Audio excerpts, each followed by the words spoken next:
So, with all that's going on in the world, I just thought I'd talk to you guys a little bit about uh, my beliefs on it. Um, if you read the Bible, uh, I have a little bit here. I'm not saying that I'm a pro at the Bible or anything, but I have read enough to think I understand a little bit about it. I never understand the whole thing, obviously, but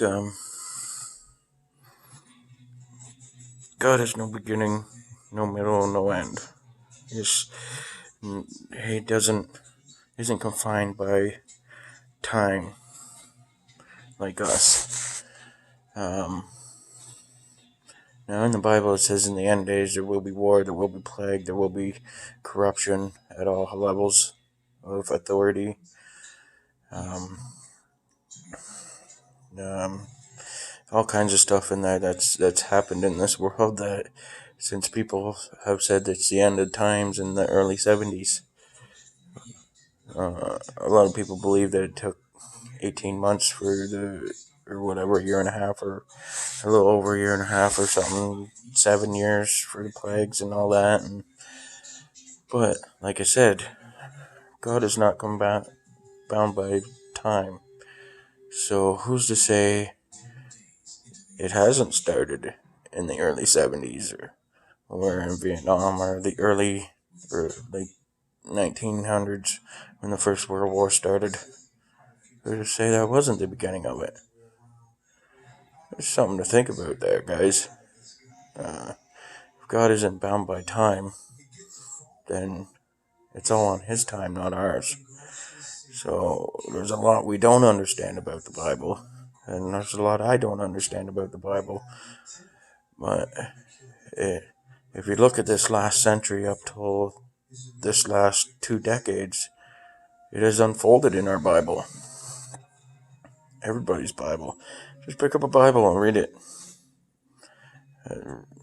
Read it. You'll see it's in all over the place in there. Near the Old Testament. Read that. That'll tell you all about the end times. Revelations tell you about the end times.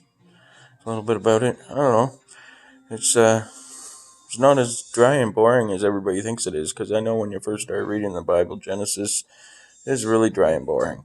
But there's a lot of stories in the Bible. A lot of really good stories in the Bible. They make movies about them now. Like, just saying, a lot of them are really good stories in the Bible. But when you come to the end of the Old Testament and the New Testament, it starts talking about what's going to happen in the end of times.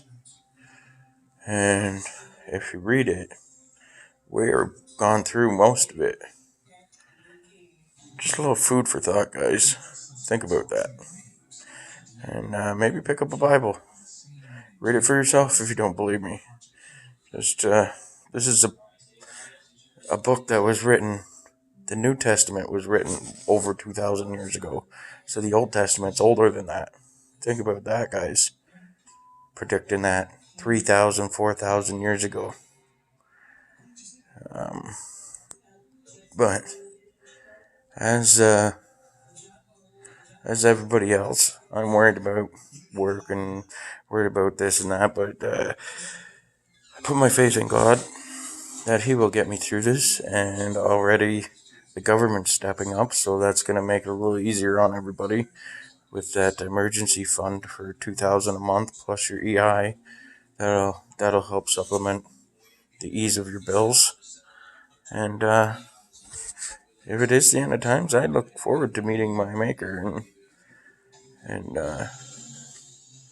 seeing what it's like in the next life. If not, then we go on. And this doesn't mean that the world's going to end tomorrow either. Because like I said, there is no, God isn't bound by time. So don't think that this means the end of the world is tomorrow. I'm no predictor by any means. We could be another 150,000 years for all I know. I don't know. I'm just saying, if you read the Bible, everything that's happened in the last century or so is pretty bang on. Alright, don't forget to like and subscribe, guys. Hit the bells for notifications. and I'll talk to you next time.